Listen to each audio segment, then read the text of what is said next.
Good morning from the New York Botanical Garden. Thank you for joining today's webinar. I'm Lawrence Kelly, Vice President for Science Administration. It's my pleasure to welcome you for today's presentation, Building Beauty, Patterns in Plant Diversity.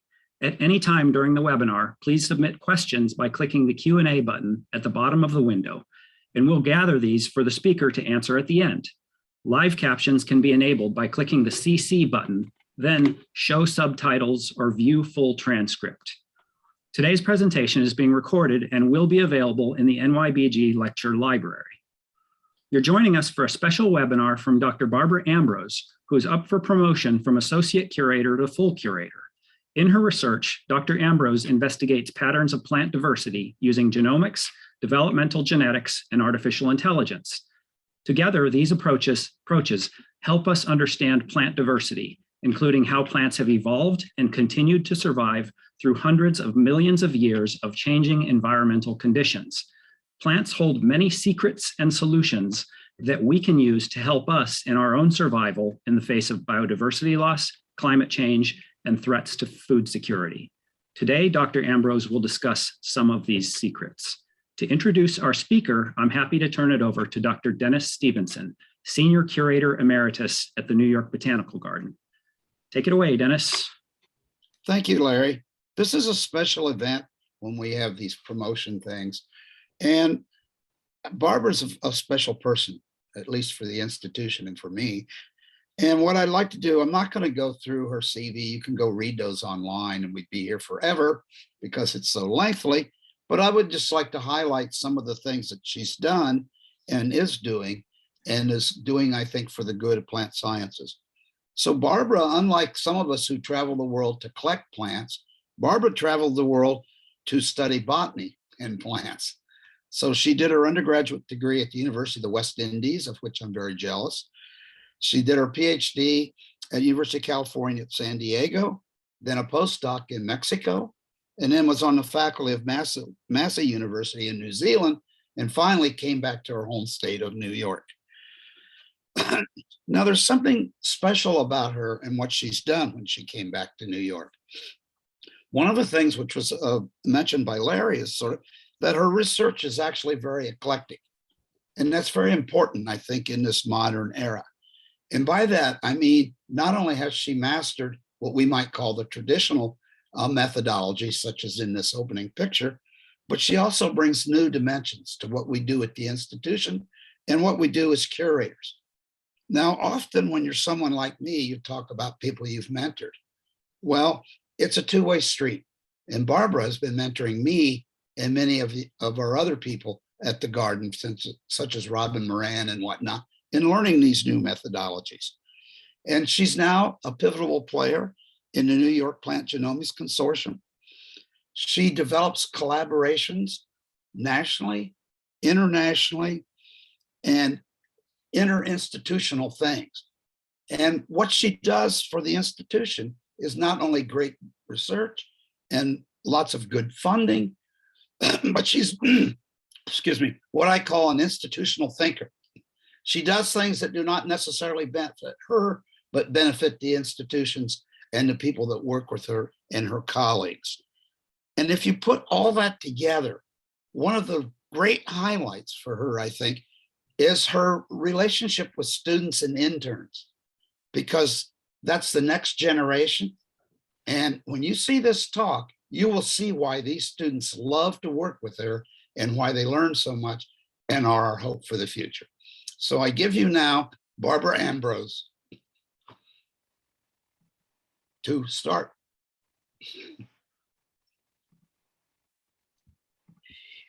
Thank you, Dennis. Thank you, Larry, for that introduction.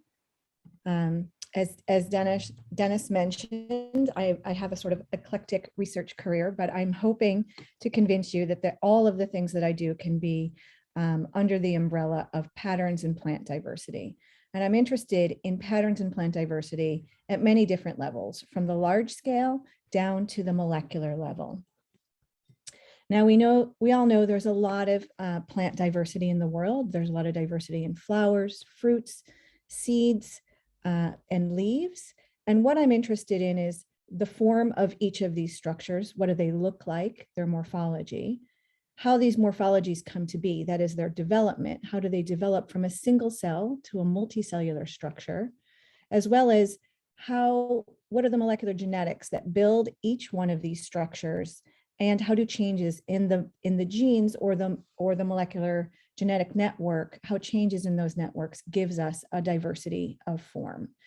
A lot of my first research that I've done really focused on angiosperms, and I still work a little bit in angiosperms, but I would say over the last 6-7 years, I've really started to do a lot more work in gymnosperms, lycophytes, and ferns. So you'll hear about a lot of gymnosperms, lycophytes, and ferns. So my talk is really sort of in two parts. In the first part, I just want to give you an idea of some of the projects that I've worked on and where those projects will be going in the future. So I'll be talking about collections and biodiversity, seed and fruit diversity, and how we can use patterns in plant diversity as a tool for engaging students and the public. And then I'm going to spend the vast majority of my time talking about the evolution and development of novel structures, namely leaves and seeds. So in order to start studying plant diversity, we first have to name those plants to understand what that diversity is. There are nearly 500,000 known plant species, but there's an estimated 80,000 yet to be discovered. Surprisingly, it's been estimated that it takes 35 years from field collection to species identification. And of those 80,000 specimens still to be discovered, it is hypothesized that 50% of those are in herbaria worldwide.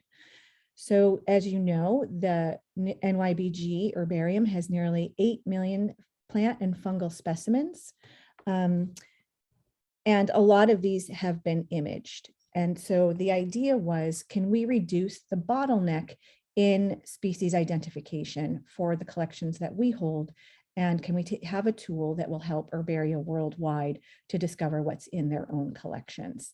So what we did, this was a large collaboration, and I hope that you saw Damon Little's talk where he talked about how we developed these machine learning algorithms. We did this by developing a data set of herbarium specimens and submitting them to an online data science competition called Kaggle, where competitors worldwide are able to compete to develop the best machine learning algorithms for automatic species identification.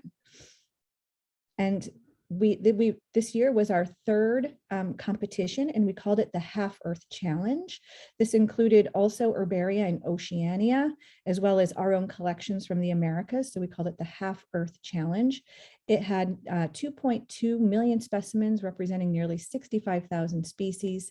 And the machine learning algorithm, the top one, had nearly 75% accuracy for species identification. And now Damon Little and John Park and collaborators are developing the next data set for to increase the accuracy in the automatic species identification. But even more exciting is they're developing an easy to use app called iCurate, which will be able to be used by any herbaria worldwide to reduce the bottleneck in species identification and getting the certain specimens to the experts more rapidly. And this project, which is a combination of collections and computer vision and machine learning, has really gotten me to think about some of our other collections at the New York Botanical Garden. And this started with the idea of Tanisha Smalls. You may not know that we also house a microscope slide collection. This includes a reference pollen collection, slide collections that are linked to herbarium specimens, and slide collections that really span the breadth of plant diversity. And so what we would like to do with this project in the future is to image these slides so that this data is available for researchers worldwide. But also, I think we could develop a training set that would allow machine learning to identify cells within microscope slides and to discover patterns within these different cells that helps to describe tissues, and then to use this as a tool to better understand patterns of plant cells and the tissues that build the plants. we're also involved, as Dennis mentioned, through the New York Plant Genomics Consortium in sequencing the genomes of some gymnosperms, which are considered living fossils, which just means that they've been around hundreds of millions of years, virtually unchanged. And by sequencing the genomes, we're really going to be able to have some clues as to what does an adaptable genome look like. But I think a tool like this that allows us to see patterns in cells would be able to help us link differences in the genomes, linking to what are the specific cellular features that have allowed those plants to survive. One of the other projects that I've been involved with is seed and fruit diversity. One of the great things about working with seeds and fruits is it really provides an opportunity to engage students and the public. Everybody loves to eat, right? And this is all seeds and fruits. And I just want to highlight one of our engagement products that was generated during this. And this was an intern, Ellie Mendelson, and a PhD student at the time, Cecilia Zumajo. And they published this paper on what is a fruit in a journal geared towards 9 to 15-year-olds in Frontiers for Young Minds within the biodiversity section. And this was a really great way to engage school kids who are also the reviewers for these papers. This has been a long, ongoing work that I've been doing, and it's really been made possible by having access to the living collections at the garden. So this is also, again, leveraging the resources of collections at the New York Botanical Garden.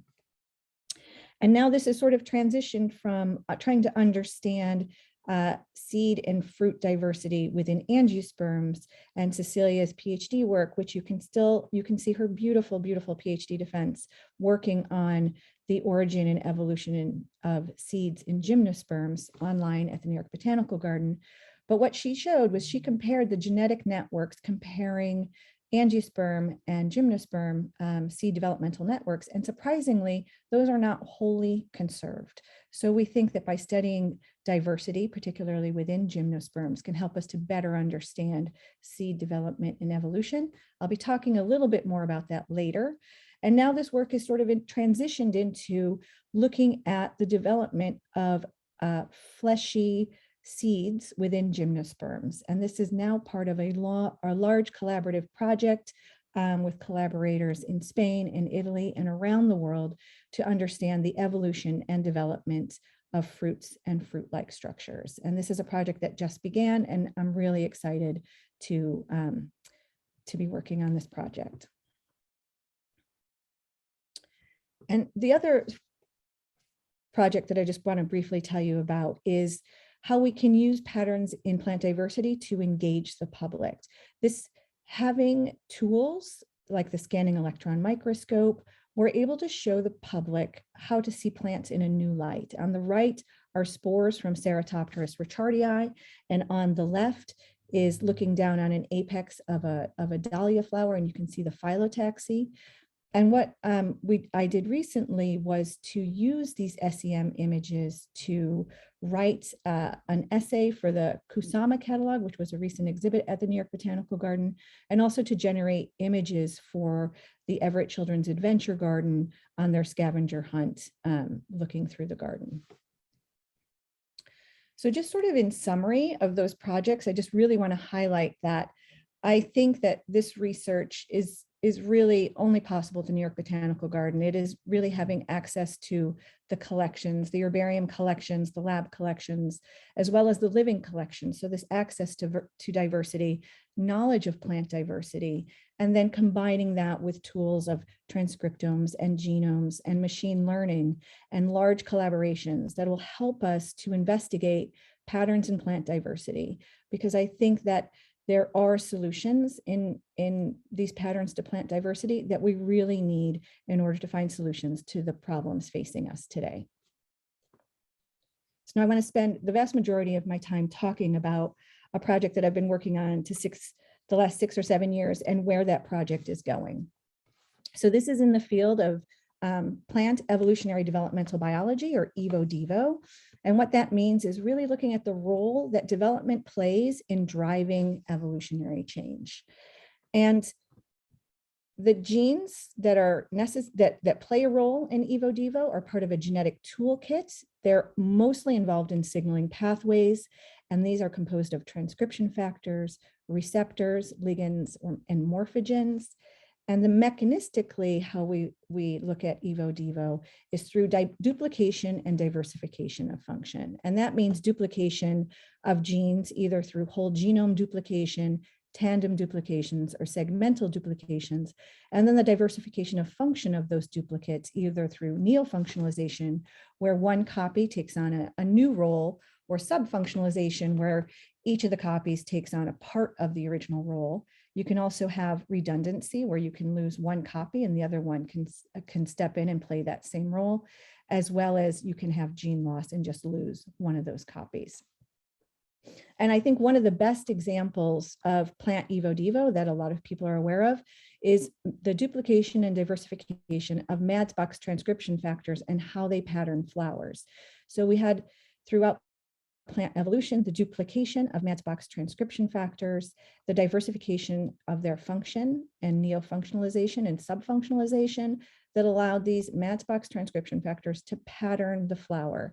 And this patterning mechanism is conserved across flowering plants, even though we have a diverse array of forms of flowers. So I really am interested in how novel structures evolve. So flowers are one novel structure that evolved. I'm really interested to know where did they come from? How did they originate? So this is a framework I'm going to show you repeatedly in the talk, and this is a tree of life of green plants. In green, you see the extant plant lineages, bryophytes, lycophytes, ferns, and seed plants. And in light blue, you see extinct lineages and drawings of those lineages. And what you should notice is that within those extinct lineages, the vast majority of them have naked branching axes topped with sporangia. And so one of the novel organs that evolved during plant evolution are leaves. And the fossil record and morphological data indicate that leaves could have evolved once within lycophytes, ferns, and seed plants, or they could have evolved twice, once leading to lycophytes, the other leading to ferns and seed plants, or up to 11 times alone in ferns. And so what we wanted to do with this study is to provide some molecular genetic data to further investigate these different hypotheses about leaf evolution. And one of the best ways to investigate that, if there was the idea that leaves evolved up to 11 times within ferns, we would investigate the diversity of leaf forms in ferns to better understand the molecular genetics of how to build a leaf. So this is a cartoon looking down on the top of a shoot apex. We know a lot about leaf development in angiosperms. Leaves develop from the shoot apical meristem, and the round dark circles, or the darker green, are the leaves. And you can see they arise as radial structures in a spiral flat phyllotaxy, eventually giving rise to these flattened laminar structures. You don't need to be a botanist to recognize a leaf. They are the flat green structures, right? And we also know a lot about the molecular genetics of leaf development in flowering plants. And we looked at a lot of these genes, but I really just want to focus on two of those for this talk. And that is the CANADI and class 3 HD-ZIP transcription factors. The CANADI and class 3 HD-ZIPs have a mutually antagonistic relationship. The CANADI transcription factors are really important for specifying the underside or the abaxial side of leaf development. And the class 3 HD-ZIPs are really important for specifying the adaxial side, or the side of the leaf that is adjacent to the shoot apex. And you actually need to have the specification of both adaxial and abaxial identity in order to have an outgrowth of a flat laminar structure. And so what we did is we looked at our genetic toolkit to understand leaf development in lycophytes and ferns, and mined for homologs of the CANADI transcription factors mainly focusing on lycophytes and ferns. And this tree is color coded. In dark blue are angiosperms, in light blue are gymnosperms, purple are lycophytes, orange are ferns. And what you can see in the stars indicate duplications. And then what we do is we look at the expression of these homologs to try to understand where are they expressed. We're not making knockouts in lycophytes. We don't have that technology, and the technology to make knockouts in ferns is a more recent innovation. And so when we see expression, we're trying to correlate that expression with function. So where it is expressed, we hypothesize that's where it plays a role. So we first looked in the fern Equisetum hyemale. On the left, you can see this is Equisetum. Those little brown flanges, those are actually the leaves. They arise in a whorl around the stem. We found 3 copies of Conati in Equisetum hyemale. On the left, we're showing sections through a shoot apex, which is indicated by the asterisk. This is actually a branch coming out of the stem. And you can see that where you see the purple, that is actually expression of the Conates. You see it's in the shoot apex and in the leaf primordia. On the right, these are cross sections through the stem. You can see the whorls of leaves. The lines indicate one leaf whorl. And what you see in the purple is there is expression on the abaxial side or the underside of that leaf whorl for all 3 copies. So there is a conservation in the expression pattern between Conates in the fern Equisetum hyemale and between angiosperms. We also looked at the expression of Conates in the lycophyte Selaginella moellendorfii. So that plant is shown here on the lower left. And we found 3 copies. And what we see on the left is expression in the vasculature. In the middle panel, we're looking at expression in branching shoots. There is no expression in the shoot apical meristem. We see it in the leaf primordia as they arise on the flanks, but that expression is not then restricted to the abaxial side or to the growing leaf.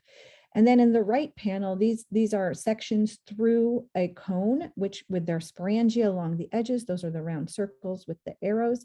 And we see that each one of those Conates is also expressed in the sporangia. So there is no conservation in the expression pattern between Conates in the lycophyte Selaginella moellendorfii compared to angiosperms. We took a much closer look at the evolution of class 3 HD zips in lycophytes and ferns. Again, this tree is color coded. I'll indicate the duplications in a later slide, but just so that you know, we looked at the expression across the fern tree of life. These sequences are indicated in orange. Angiosperms again are in dark blue, gymnosperms in light blue, and lycophytes in purple. And so first I'm going to start with the expression in lycophytes. So class 3 HD zips in angiosperms are expressed in vasculature, the meristem, and in the adaxial side of leaves, right? So class 3 HD zips are really important for specifying that adaxial domain for leaf development. Within the lycophyte Selaginella moellendorfii, we found 3 copies. Here, it's not expressed in the meristem, so that is unlike what we find in angiosperms. It is expressed in the vasculature, so that is the same. It's expressed in the leaf primordia, but it is not in the adaxial side of leaves. So even though early expression may be the same, the role that it might play in adaxial leaf expression is not conserved with flowering plants. On the right, I'm going to go through the green plants. So we looked at Equisetum hyemale, Psilotum nudum, Osmunda regalis, Pilularia globulifera, and Elaphoglossum stanleyi. So we're really looking across the diversity of ferns. And what we found in Equisetum, Psilotum, and Osmunda is that there is expression in the vasculature, in the emerging leaf primordia, but there is no expression in the meristem. We only see expression in the meristem, similar to angiosperms, in Pilularia and Elaphoglossum, but in all of the ferns, they do have expression of class 3 HD zips in the adaxial side of the leaves. So there is a conservation in function between the adaxial side of the leaf in ferns and flowering plants. some reason here.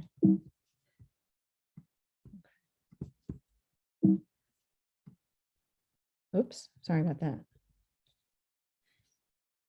Okay, we also looked at the expression of class 3 HD zips in other parts of the plant. So this is in Selaginella moellendorfii. These are sections through the cone or the reproductive structure of lycophytes. We're looking at the apex. The rounded structures on the flanks are developing sporangia, with the youngest towards the top and maturing towards the base.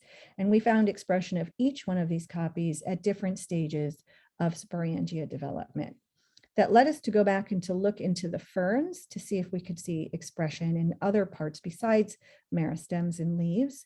And we looked in Psilotum nudum, and in each one of the copies, we found expression of the class 3 HD zips in different stages of sporangia development, or the 3 fused sporangia forming the synangia.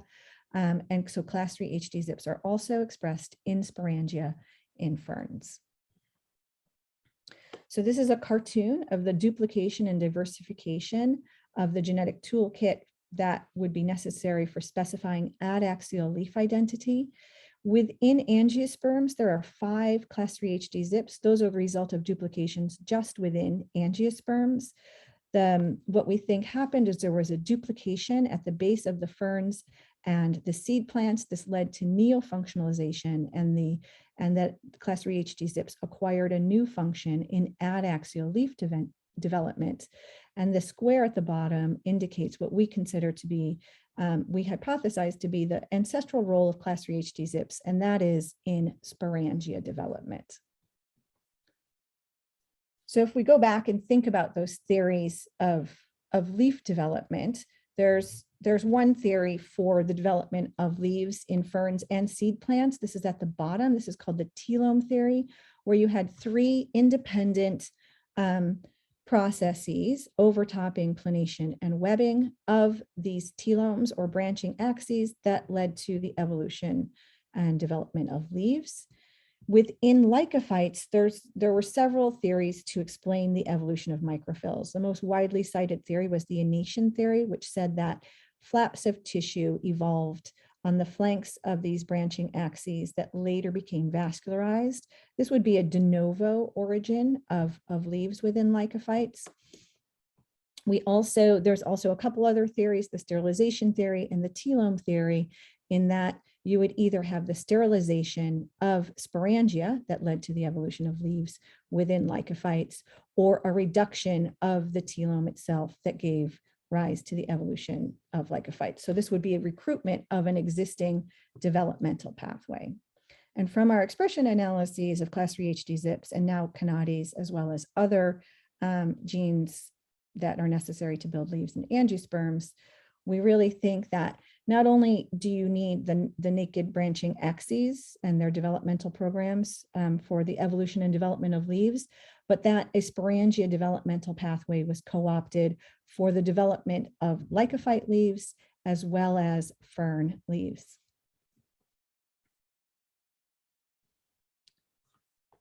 So that's my leaf story. We're going to come back to that. And this is sort of the framework that we started with, looking at the evolution of novel structures in green plants. So again, here we have our extant lineages in green, the bryophytes, lycophytes, ferns, and seed plants. And in blue, we have our extinct lineages.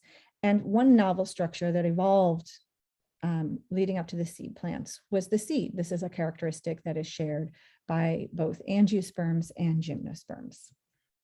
And I just want to remind you that the seed is the result of the development of the ovule, and the ovule is an integumented megasporangium. So this is the work of Cecilia Zumajo, and I'm not going to do it justice because I'm going to be going through it so quickly. So I really do hope you'll go back and watch her talk that really dives very deeply into this. But she looked at seed development in gymnosperms. This is showing the morphology and anatomy of seeds within the gymnosperm Nidum namen. And what you can see, I'm going to draw your attention to the lower right-hand panel, that the nucellus is the megasporangium. It is covered by a single integument. This will develop into the seed. And also within Needham, you have these extra structures called envelopes. And Cecilia investigated the genetic toolkit in the development of Needham seeds. And what she found was that the genetic toolkit, the expression of those, is not wholly conserved between angiosperms and gymnosperms, which was really surprising. But the other thing is that she found the expression of each one of these genes that she investigated were also expressed in the nucellus or the megasporangium. Cecilia also investigated seed development in Ginkgo biloba, another gymnosperm. And this is the ovule. I'm going to draw your attention here to stage 5, where you see the nucellus or the megasporangium covered by an integument. Ginkgo also has this extra structure called a collar. And when she looked at the expression of the genetic toolkit in Ginkgo, what she found again is that the expression pattern of these genes are supposed to be expressed in the integument, that it's not wholly conserved between gymnosperms and angiosperms. And furthermore, they all seem to be expressed in the sporangia. And there are also several hypotheses for how the integument evolved in seed plants. The first is the telome theory, that you had a mixture of sterile and fertile telomes that eventually sterilized and then fused to cover the seed, or to cover the nucellus and develop as the seed. The other theory is this neosynangial hypothesis, where you had these lateral megasporangium and one terminal one, and then you had a compaction of these that then became sterile and fused. And we think that Cecilia's results really support this neosynangial hypothesis, that the integuments are actually sterilized sporangia that later became fused. Okay, so just our framework of the talk, again, back to the tree of land plant evolution and the evolution of novel structures. And at this point, I've been talking a lot about the evolution of leaves and the evolution of seeds, and these are structures that are, very familiar to everybody. And the next question is sort of obvious. All of our work seem to be leading down to this road, but we have naked branching axes and sporangia in our extinct lineages, giving rise to really diverse forms. And the naked branching axes, or the telomes, have been implicated in the evolution of our extant lineages. But really, it seemed that all of our work was really leading to this one question: how do you build a sporangium? If we are co-opting developmental networks from building a sporangium, how do you build one? What are the molecular genetics of sporangia development? But first, I feel like I just need to back up a little bit and tell you, what is a sporangium? When and how do they occur? Why are they important? And then we can get to, how do you build a sporangium? So the first thing is that sporangia are present throughout land plants. You find them in bryophytes, lycophytes, ferns, and seed plants. They have a characteristic structure. On the right, you can see the sporangia in the flowering plant lily, and you can see they have this characteristic structure. They're also known as pollen sacs. You can see it has a thick wall and proliferating sporocytes inside. On the left are sporangia in a fern, and you can see a very similar structure to what you find in the pollen sacs. It has this very thick wall, proliferating sporocytes. And there's some other features about sporangia. There are some differences. So in seed plants, you will find that they produce two kinds of sporangia, the megasporangia and the microsporangia. This also occurs in some ferns and in some lycophytes, and this is called heterospory, right? It makes two different kinds of sporangia and two different kinds of spores. There's also differences in the division patterns that give rise to sporangia. Most sporangia are eusporangiate, except the majority of the ferns are leptosporangiate. And I feel like I love sporangia. They're really hard to describe to other people because it doesn't bring an image up in anybody's mind, but you do know them as the pollen sacs. As I mentioned, very characteristic structures within the anther. The thing is in the megasporangium, right, within flowering plants, is the structure is really, really reduced to this nucellus. And so it doesn't have that characteristic structure. And the other thing is that maybe we don't know so much about how sporangia develop, because all of our studies are really focused on flowering plants.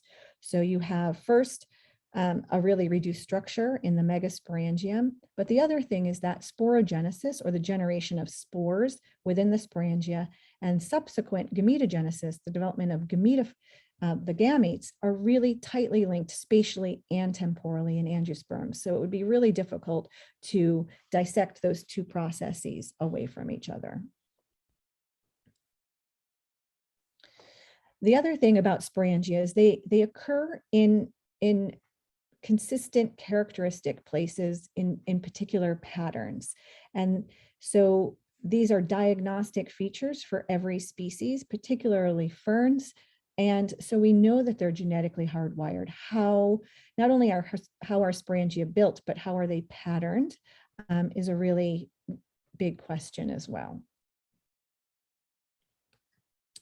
And why are sporangia important? So the initiation of the sporangium occurs in the sporophyte. And this is the very first step in plant reproduction. So within eusporangia, you have several sporangial initials that are specified that go through a characteristic set of cell divisions that give rise to the sporangium, as shown in this top row from Gifford and Foster. And in leptosporangiates, you'll have a single superficial cell that'll be specified in the sporophyte, goes through a set of characteristic cell divisions that gives rise to the sporangia within leptosporangiate ferns. In all sexual plant reproduction, so this is it within the sporangia, this is where meiosis occurs, right? So this is where your haploid spores are generated. But all sexual plant reproduction can be traced back to the specification of the sporangia initial or initials in the sporophyte of plants. And we do know something about the molecular genetics of this process in flowering plants, and this is specified by a gene called sporocytlus.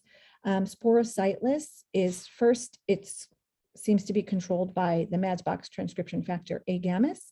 It is expressed in the very first initials all the way through up to meiosis. And when it was described, it was a unique protein. And then subsequently in Arabidopsis, they found their sporocytlus, and then sporocytlus, 4 more sporocytlus-like genes, SPEAR1, 2, 3, and 4. So we're really curious, but this seems to be a really key factor in specifying those first initials, and then is specified throughout sporangia development. So Cecilia and Dominique mined lycophyte and fern genomes and transcriptomes to identify homologs of sporocytlus. These were really, really hard to find. All of them do contain the sporocytlus motif, which is about 33 amino acids, and an ear motif, which is a repressor motif, and fall into either the sporocytlus clade or the other clade, SPEAR1-3 or SPEAR2-4, which each have their own conserved domains. And so then they did the phylogenetic analysis. The stars indicate duplications. And again, the tree is color coded. And we really wanted to look to see if there's any conservation in function of sporocytlus in lycophytes and ferns. Are these expressed in those very first cells throughout sporangia development? So this is just a reminder of what Selaginella moellendorfii development looks like, the plant in the lower left. In the first 2 panels on the top, this is vegetative development. This is the vegetative shoot apical meristem with leaves arising on the flank. On the right, this is the reproductive axis. This is a cone where off the flank of the axis, sporangia are being specified. And the bottom are sections showing sporangia development with stages that we defined in a recent paper. And we identified 2 sporocytlus-like genes in Selaginella moellendorfii. In the left-hand side, you can see that neither are expressed in the vegetative shoot apex, but they are expressed in leaf primordia as they arise, and then the expression is not maintained. The rest of the panels, the rest of the 4 panels on the top and the 4 panels on the bottom, show that that both copies are expressed in the cone meristem and then throughout sporangia development. And this expression is maintained up to meiosis. We also looked in the fern Ceratopteris richardii. So this is the plant over to the left. The flattened leaves are vegetative. The leaf that has a more narrow pinnae, those have sporangia on the abaxial side. The top row shows SEMs of the development of sporangia. You can see that the development of sporangia is mixed, and then you can see the sequence of cell divisions from that first cell division of that superficial initial all the way through to mature sporangia development here at the top right. And in the bottom, these are just sections showing the sporangia arising on the abaxial side through characteristic cell divisions, giving rise to the bottom right panel is showing mature spores. And we identified 3 sporocytlus copies in Ceratopteris. One of them we didn't detect any expression. SPL5 had very light expression in sporangia development, and the Ceratopteris sporocytlus 1-2 had expression in the marginal meristem that will give rise to the sporangia. So this is a fertile leaf. This is not a sterile leaf. And that expression is in the earliest cells all the way through sporangia development up until meiosis. And we looked in one other fern, Cystopteris protrusa. Up on the upper left is the abaxial or the adaxial side of the leaf. On the underside of the leaf, you can see the sporangia organized into sori that arise in a particular pattern. Underneath is an SEM that shows the indusium covering the sorus, each sorus.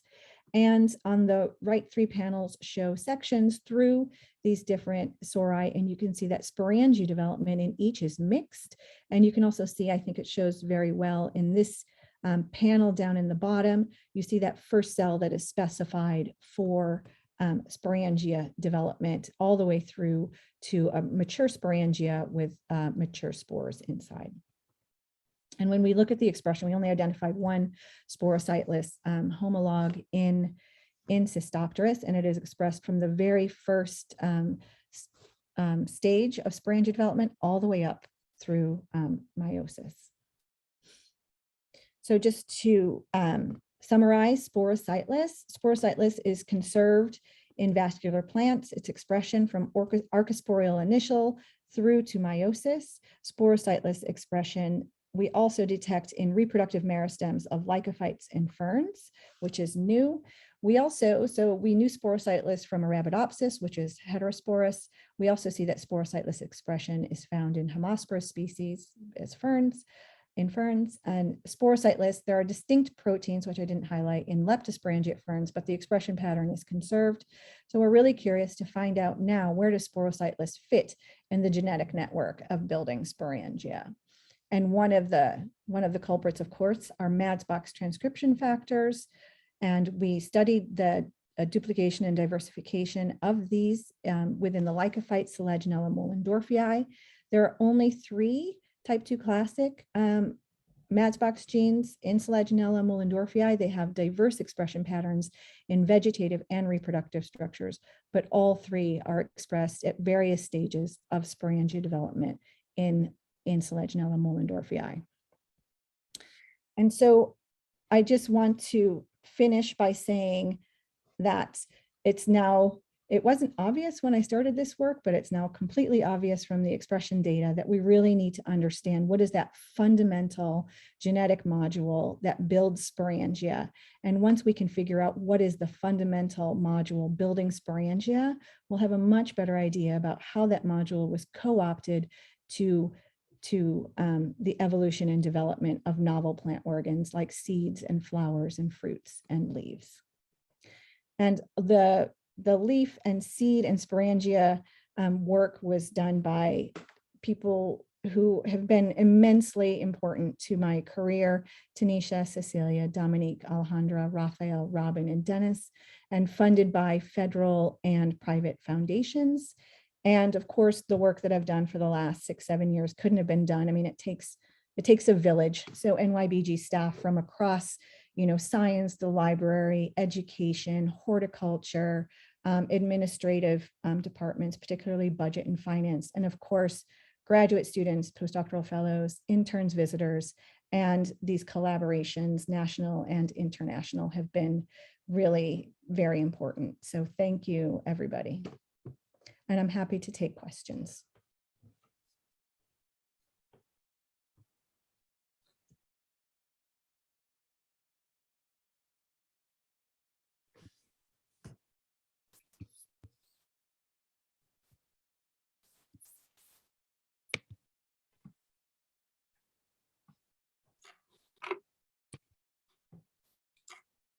All right, Barbara, this is Larry speaking. Hi, Larry. We're seeing lots of comments. Wonderful presentation. People really loved it. And we have a few questions that came in here. One of these is from Fabian. And the question is it clear that, and this goes back to, the first third of the presentation, is it clear that floral or seed genes did not evolve with the structures because they're present in ferns and lycophytes? How early do those gene families first appear? And are they present in algae? And if so, what's their role? So 6 questions. That's my entire career, Fabian, so that's, you've sort of hit it there, right? So we really try to trace the evolution of the gene families that gave rise to structures. And we certainly see them before they appear, right? So their function has changed. And so we're really trying to trace at which point were these genes co-opted to their function in land plant evolution. We haven't gone back to green algae. There are people, our collaborators are actually working on Sporocytlus in Marchantia and Fiscometrium. And so we'll know some more about that. But I think it is interesting too, if you consider the land plant life cycle. If you go back to algae, in the only diploid part is the single-celled embryo, right? And then it immediately undergoes meiosis. So to develop that sporophyte body plan, you first had to repress meiosis and activate mitosis. So really, I really think that the processes underlying sporangia development are really critical for understanding not just plant structure, but the evolution of the land plant life cycle. I have a question, because I can do that without typing. There'd be so many typos, you wouldn't be able to read it anyway. Oh, I think I will. But when you talk about the origin of leaves, whether there's multiple or singles, I mean, the one issue that isn't being addressed, in my opinion, and maybe you have an opinion about this, is the bryophytes, because they're gametophytes with good flat photosynthetic things produced by an apex in a Fibonacci series. It's true. And there are, you're right, I do avoid it. I avoid bryophytes and I avoid roots because I'll get too distracted, Dennis. But there are people working on the development of those leafy gametophores in bryophytes.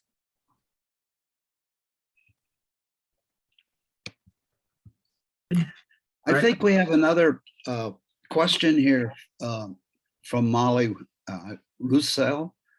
That is Selaginella apota being used to develop knockouts?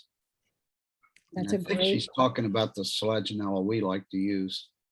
Yes. So that's a really great question.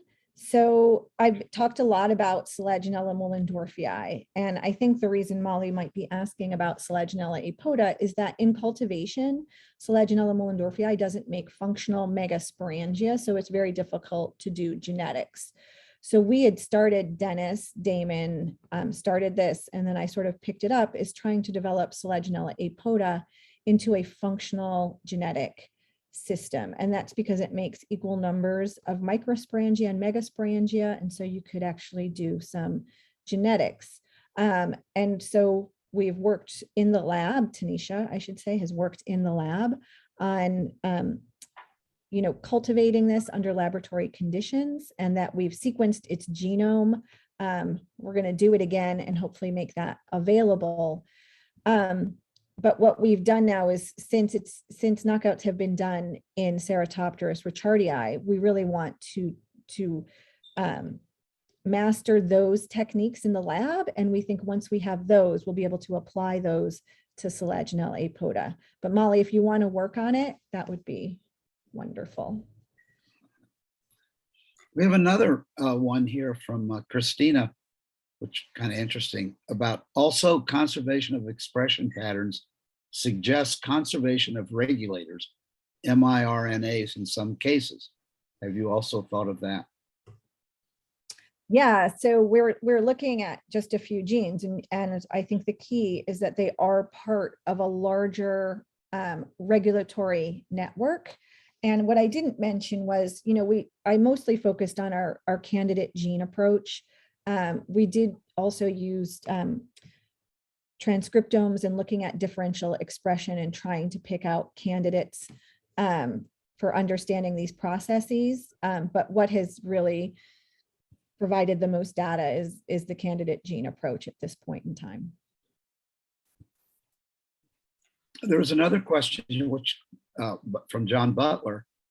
For the extinct lineages in your main chart with green as existing plants, what would be the main reasons for extinct lineages going extinct? Or actually, I would chime in and say, or is there an alternative way to address that for the lineages that have survived for hundreds of millions of years and not gone extinct? Could you explain? Could that be explained? Either one. Take your pick. Wow, I'm sure it could be explained.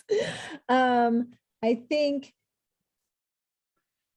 I'm not really sure, right? Like, why did some make it and some didn't? I mean, obviously, evolving new structures and getting through your life cycle more efficiently is obviously going to help you to survive. Producing more offspring, also helpful. So as soon as you could develop more than one sporangia at the top of a branch, you're going to be doing much better. Once you put that sporangia laterally and develop clusters of sporangia, now you've increased your offspring, and that's going to certainly help during evolution. And really, you can't go back and look at the extinct ones anyway. I mean, you can't do what you do. So you have to do Larry's second part. I thought you might say something about living fossils there, but Oh, yeah, wow. but anyway. You could. Okay. You could. Different topic. There's a question from Michael here that came that somewhat early on. Is it fair to say that lamina and leaves evolved late? And if so, then the inevitable, why would that be, given the essential role that they play in photosynthesis and the larger leaves with greater photosynthetic capacity? Yeah, I think that is, there's been a lot of work out there sort of looking at, large lamina and the atmosphere, how much oxygen and carbon was present at the time that these plants evolved. I think that aspect of it has to be considered. Mm-hmm. There's a question in the comments from Chris. Are seeds homologous across angiosperms and gymnosperms? And does it have to be a yes or no answer? Yeah, it's, they are the synapomorphy for seed plants. And that's where I have to say that I think Cecilia and I were both surprised that those expression patterns weren't one-to-one. But I think they develop differently, and that is the reflection of those expression patterns. The integuments seem to be maintain their sort of, let's say, quote unquote, fertile identity longer than they do in angiosperms, and that in angiosperms, those integuments become sterilized very early in development. So I think it's more reflective of the developmental process and the morphology, those expression patterns. But it was still surprising. actually. I mean, the There's a- question is, sorry, the question is for me still, if all of those integument, genes that should only be in the integuments are expressed in the integuments and in the nucellus, what makes the integuments of gymnosperms sterile? Why don't they develop as with a nucellus? And that's the big question there. We have a question here from Tatiana Arias. Barbara, how do you think your work can inform the evolution of flowers and angiosperms? The short answer to that is flowers are frosting on the evolutionary cake. But Yeah, so I've been trying to focus on gymnosperms, lycophytes, and ferns, and I keep getting drawn back into angiosperms. I mean, they're really fascinating. There's a huge amount of diversity.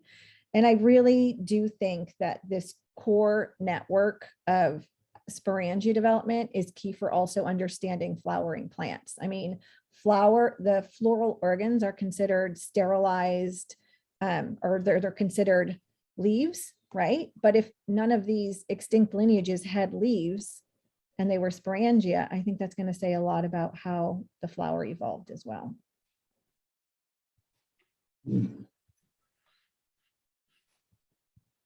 someone asked, and I kind of know a little bit of this answer, but has there been any research in the coevolution of fungi, mycorrhiza, and specific angiosperms and gymnosperms? I don't think what you're doing goes there. No, but Dennis, I'd love to hear your answer to that. Well, there is a lot, and we know there are certain in gymnosperms that require, specific mycorrhizal associations. And then there's those cyanobacterial associations that occur in 2 or 3 different lineages. But it must be so. That's what I'm trying to say. In Australia, when they tried to have pine forests for timber, it failed until someone actually took an inoculum over there. Right. Yeah, so Yeah. that tells you it must be so. It must be so. I'm looking.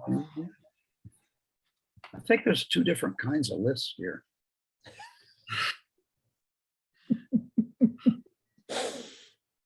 I think there's a nice one here that you could answer from Gloria Carusi, or I'm sorry, Gloria Albausi. Thank you, Dr. Ambrose. As a botanical layperson, I'm fascinated by NYBG's research and the member tours you have conducted.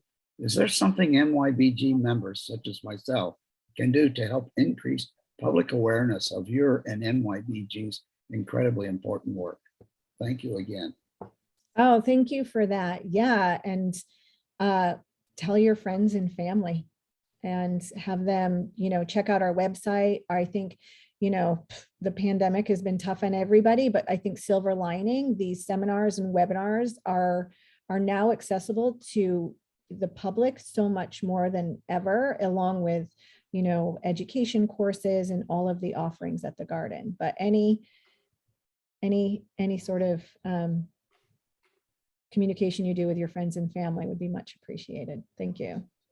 And I'll add that we're starting our members gallery tours again in the Oh, spring. that's right. So Yeah. happy to bring those back as Zoom events for members. So there are also benefits to membership.